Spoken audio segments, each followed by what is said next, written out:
बल्कि इसे धरती के हर इंसान को पढ़ना और समझना चाहिए ताकि वो अपनी जिंदगी में सुख, शांति और सफलता को प्राप्त कर सके।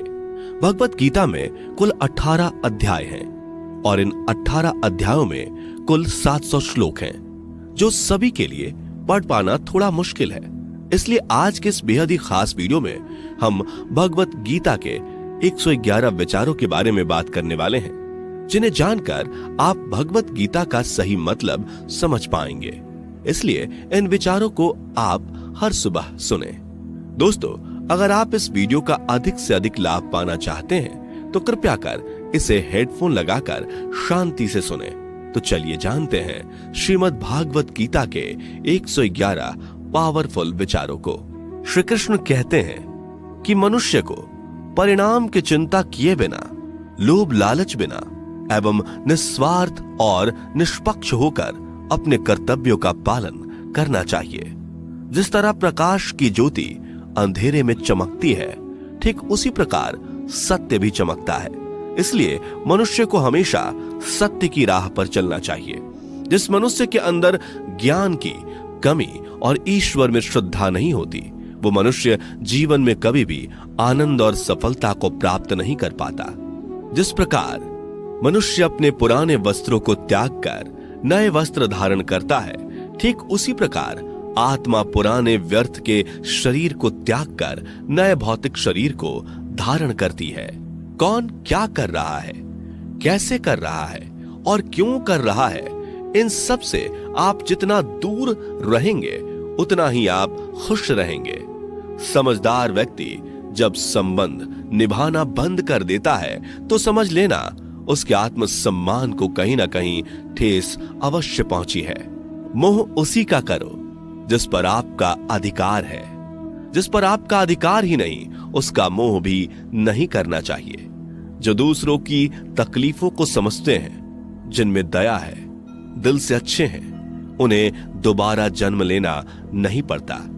प्रबुद्ध व्यक्ति के लिए गंदगी का ढेर, पत्थर और सोना सभी समान है। आपके कर्म ही आपकी पहचान है, वरना एक नाम के हजारों इंसान हैं। प्रेम सदैव माफी मांगना पसंद करता है और अहंकार सदैव माफी सुनना पसंद करता है।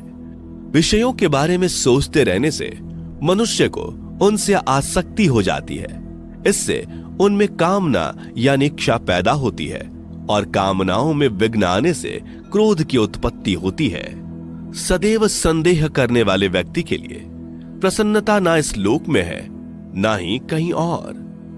कर्म वह फसल है जिसे इंसान को हर हाल में काटना ही पड़ता है। इसलिए हमेशा अच्छे बीज बोएं ताकि फसल अच्छी हो।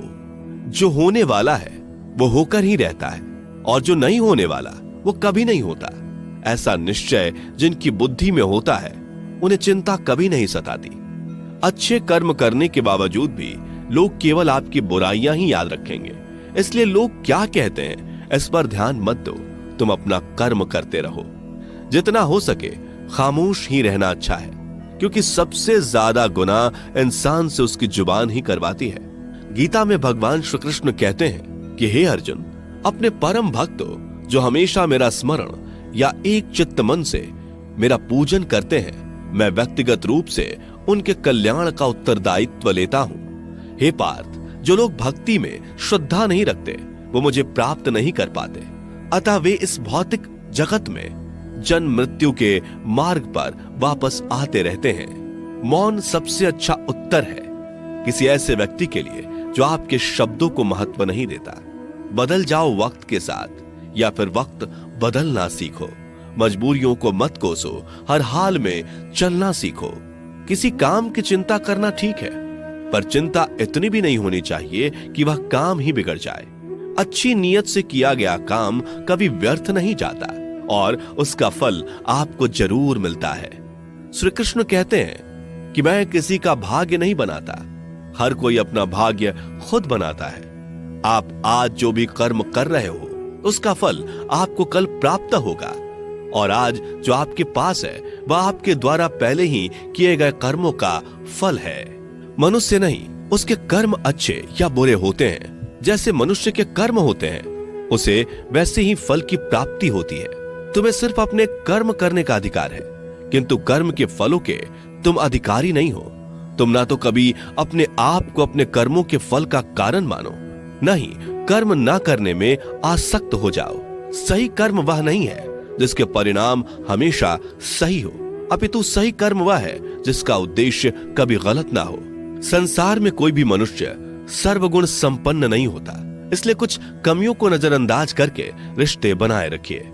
पूर्णता के साथ किसी और के जीवन की नकल करके जीने की तुलना में अपने आप को पहचान कर अपूर्ण रूप से जीना बेहतर है। जब भविष्य धुंधला पड़ने लग जाता है, तब आपको अपने वर्तमान में ध्यान केंद्रित करने की आवश्यकता है। कोशिश कर, हल निकलेगा, आज नहीं तो कल निकलेगा। अर्जुन के तीर सा सद मरुस्थल से भी जल निकलेगा। जीवन की सबसे बड़ी गलती वही होती है जिस गलती से हम कुछ सीख नहीं पाते। जब हमारा मन कमजोर होता है तो परिस्थितियां समस्या बन जाती हैं, और जब हमारा मन स्थिर होता है तब परिस्थितियां चुनौती बन जाती है, और जब हमारा मन मजबूत होता है तब परिस्थितियां अवसर बन जाती हैं। मनुष्य की मानवता उसी वक्त नष्ट हो जाती है जब उसे दूसरों के दुखों पर हंसी आने लगती है।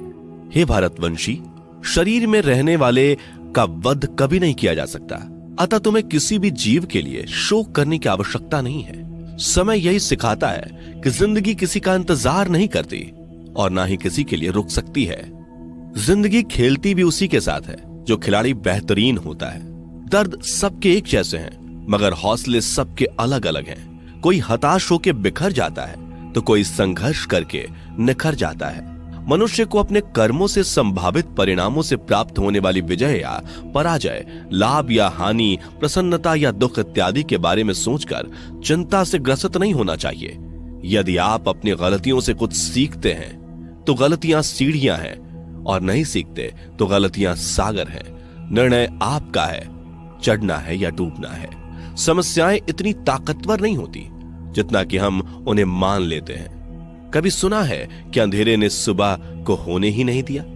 गलतियां ढूंढना गलत नहीं है, बस शुरुआत खुद से होनी चाहिए। जरूरी नहीं हर बार आपके शब्दों को सही समझा जाए, इसलिए कभी कभी चुप रहना ही ज्यादा बेहतर होता है। जो जितना अधिक शांत होता है वो उतनी ही गहराई से अपनी बुद्धि का प्रयोग कर सकता है। निंदा से घबराकर अपने लक्ष्य को कभी ना छोड़े, क्योंकि लक्ष्य मिलते ही निंदा करने वालों की राय बदल जाती है। आपकी हार और जीत आपकी सोच पर निर्भर करती है, इसलिए मान लो तो हार ही होगी और ठान लो तो जीत ही होगी। सबसे समझदार और स्थिर बुद्धि वाला वही व्यक्ति है जो सफलता मिलने पर अहंकार में नहीं आता और विफल होने पर गम में नहीं डूबता। प्रशंसा हो रही हो तो ज्यादा सावधान रहने की जरूरत है। जीवन में कभी भी किसी से अपनी तुलना मत कीजिए। आप जैसे हैं सर्वश्रेष्ठ हैं। मनुष्य अपने विश्वास से निर्मित होता है। जैसा वो विश्वास करता है वैसा वो बन जाता है। जिसने मन को जीत लिया उसके लिए मन सर्वश्रेष्ठ मित्र है, किंतु जो ऐसा नहीं कर पाया उसके लिए उसका मन उसका सबसे बड़ा शत्रु बन जाता है। नकारात्मक विचारों का आना तय है, परंतु यह आप पर निर्भर करता है कि आप उन्हें कितना महत्व देते हैं। हमेशा याद रखना, बेहतरीन दिनों के लिए बुरे दिनों से लड़ना पड़ता है। जीवन में कुछ भी स्थायी नहीं है, इसलिए स्वयं को अधिक तनावग्रस्त ना करें, क्योंकि परिस्थितियां चाहे कितनी भी खराब क्यों ना हो, बदलेंगी जरूर। संसार में परेशानी देने वाली की हस्ती कितनी भी बड़ी क्यों ना हो, पर भगवान की कृपा दृष्टि से बड़ी कभी नहीं हो सकती। प्रेरणा का सबसे बड़ा स्रोत आपके अपने विचार हैं, इसलिए बड़ा सोचें और खुद को जीतने के लिए हमेशा प्रेरित करें। जिसने मन को जीत लिया है उसने पहले ही परमात्मा को प्राप्त कर लिया है, क्योंकि उसने शांति प्राप्त कर ली है।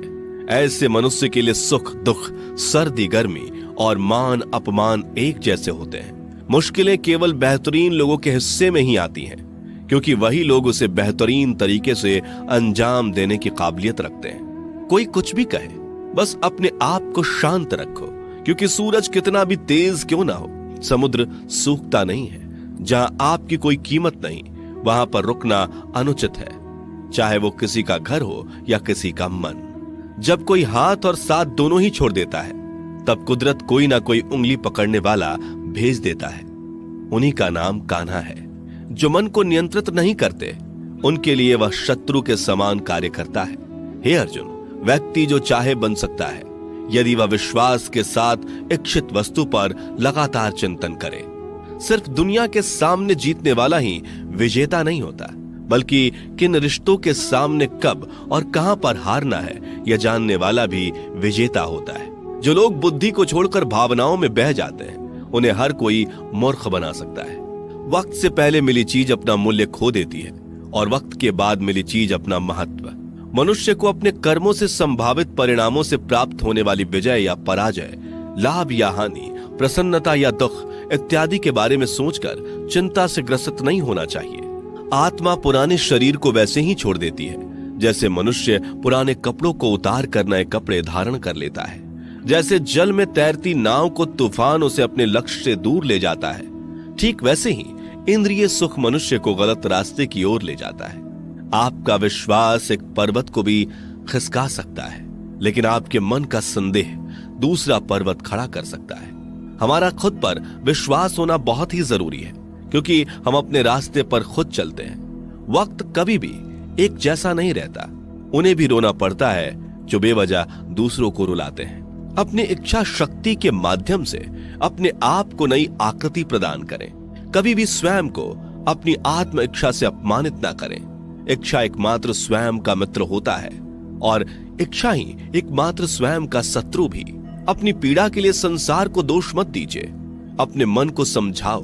तुम्हारे मन का परिवर्तन ही तुम्हारे दुखों का अंत है। खुद को कमजोर कभी नहीं समझना चाहिए। अगर आप गिरते हो तो उठने का प्रयास करो, लड़ो, पूरी निष्ठा से अपना कर्तव्य, अपना कर्म निभाओ, बाकी सब मुझ पर छोड़ दो। हो सकता है हर दिन अच्छा ना हो, लेकिन हर दिन में कुछ अच्छा जरूर होता है। धैर्य रखिए। कभी कभी आपको जीवन में सबसे अच्छा पाने के लिए सबसे बुरे दौर से गुजरना पड़ता है। रोना बंद करो, अपनी तकलीफों से खुद लड़ना सीखो, क्योंकि साथ देने वाले भी शमशान से आगे नहीं जाते। समय जब न्याय करता है तब गवाहों की आवश्यकता नहीं पड़ती है। एक उपहार तभी असली और पवित्र है जब वह हृदय से किसी सही व्यक्ति को सही समय और सही जगह पर दिया जाए, और जब उपहार देने वाले व्यक्ति के दिल में उस उपहार के बदले कुछ पाने की उम्मीद ना हो। सुंदरता आपकी दृष्टिकोण में होती है। किसी को कीचड़ में खिला कमल भी लुभाता है और किसी को चांद में भी दाग नजर आता है। हे अर्जुन, जो कोई भी जिस किसी भी देवता की पूजा पूरे विश्वास के साथ करने की इच्छा रखता है, तब मैं उसका विश्वास उसी देवता में दृढ़ कर देता हूं। उदय किसी का भी अचानक नहीं होता। सूर्य भी धीरे धीरे निकलता है और ऊपर चढ़ता है। धैर्य और तपस्या जिसमें है वही संसार को प्रकाशित कर सकता है। हे अर्जुन, स्वर्ग प्राप्त करने और वहां कई वर्षों तक वास करने के पश्चात एक असफल योगी का पुनः एक पवित्र और समृद्ध कुटुंब में जन्म होता है। शब्द उतने ही बाहर निकलने चाहिए जिन्हें वापस भी लेना पड़े तो खुद को तकलीफ ना हो। मन अशांत हो तो उसे नियंत्रित करना कठिन है, लेकिन अभ्यास से इसे वश में किया जा सकता है। अहंकार और संस्कार में फर्क है। अहंकार दूसरों को झुकाकर खुश होता है, संस्कार स्वयं झुककर खुश होता है। सेवा सबकी करो, मगर आशा किसी से मत रखो, क्योंकि सेवा का सही मूल्य ईश्वर ही दे सकते हैं। जब सत्य की असत्य से लड़ाई होगी तो सत्य अकेला खड़ा होगा और असत्य की फौज लंबी होगी, क्योंकि असत्य के पीछे मूर्खों का झुंड भी होगा। अकेले रहना तुम्हें यह भी सिखाता है कि वास्तव में तुम्हारे पास स्वयं के अलावा और कुछ भी नहीं। जब परिवार के सदस्य अप्रिय लगने लगे और पराये अपने लगने लगे तो समझ लीजिए कि विनाश का समय आरंभ हो गया है। क्रोध आने पर चिल्लाने के लिए ताकत नहीं चाहिए, मगर क्रोध आने पर चुप रहने के लिए खूब ताकत चाहिए होती है। जो आपका है वह आपको मिलकर ही रहेगा, फिर चाहे उसे छीनने के लिए पूरी कायनात एक हो जाए। दो प्रकार के व्यक्ति संसार में स्वर्ग से भी ऊपर स्थित होते हैं। एक वो जो शक्तिशाली होकर भी क्षमा कर देते हैं, और दूसरे वो जो दरिद्र होकर भी कुछ दान करते हैं। प्रेम शरीर या सुंदरता को देखकर नहीं होता, प्रेम हृदय से होता है। जहां दो हृदय मिल जाएं, वहीं प्रेम जन्म लेता है। किसी भी व्यक्ति को अच्छे से जाने बिना दूसरे की बातें सुनकर उसके प्रति कोई धारणा बना लेना मूर्खता है। अगर साफ नियत से मांगा जाए तो ईश्वर नसीब से बढ़कर देता है। जो हुआ वह अच्छा हुआ, जो हो रहा है वह अच्छा हो रहा है, जो होगा वो भी अच्छा ही होगा। मेरा, तेरा, छोटा, बड़ा, अपना, पराया मन से मिटा दो, फिर सब तुम्हारा है और तुम सबके हो। जब भी विनाश होने का प्रारंभ होता है, शुरुआत वाणी के संयम खोने से होती है। जीवन में सब कुछ खत्म होने जैसा कुछ भी नहीं होता। हमेशा एक नई शुरुआत हमारा इंतजार कर रही होती है। जीवन में यदि खुश रहना है तो अधिक ध्यान उस चीज पर दें जो आपके पास है, उस चीज पर नहीं जो दूसरों के पास है। उस दिन हमारी सारी परेशानियां खत्म हो जाएंगी, जिस दिन हमें यकीन हो जाएगा कि हमारा सारा काम ईश्वर की मर्जी से होता है। विपत्ति में धैर्य, वैभव में दया और संकट में सहनशीलता ही श्रेष्ठ व्यक्तियों का लक्षण है। जो व्यक्ति स्पष्ट और सीधी बात करता है, उसकी वाणी कठोर जरूर होती है, लेकिन वह कभी किसी के साथ छल नहीं करता। जो अच्छा लगे उसे ग्रहण करो, जो बुरा लगे उसका त्याग, फिर चाहे वह विचार हो, कर्म हो या मनुष्य। बुराई बड़ी हो या छोटी हमेशा विनाश का कारण बनती है, क्योंकि नाव में छेद छोटा हो या बड़ा, नाव को ही डुबो देता है। अपने परम भक्त जो हमेशा मेरा स्मरण या एक चित्त मन से मेरा पूजन करते हैं, मैं व्यक्तिगत रूप से उनके कल्याण का उत्तरदायित्व लेता हूं। जो दान बिना सत्कार के कुपात्र को दिया जाता है, वह तमस दान कहलाता है। परिवार और समाज दोनों ही बर्बाद होने लगते हैं जब समझदार मौन और नासमझ बोलने लगते हैं। आप वापस नहीं जा सकते और शुरुआत को नहीं बदल सकते, लेकिन आप जहां हैं वहीं से शुरू कर सकते हैं और अंत को अवश्य बदल सकते हैं। जब उम्मीदें टूटने लगे, कोई रास्ता दिखाई ना दे, तो एक बार भगवत गीता की शरण